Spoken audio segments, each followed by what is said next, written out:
Hey guys, welcome back. So in this video, I'm going to show you how to combine two STL files in PrusaSlicer. So let me put in another 3D model here. So I will go to the file at the top left corner, import, and then STL, and I will put in this one.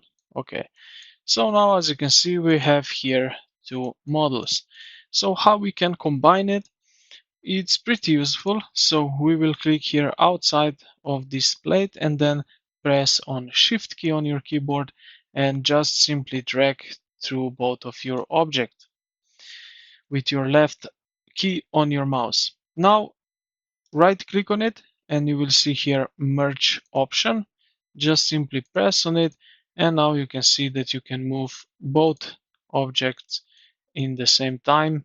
And yeah, this is basically it. I hope this video helped you out. If you did, consider to like the video and subscribe to the channel. Thank you for watching, and I will see you in the next.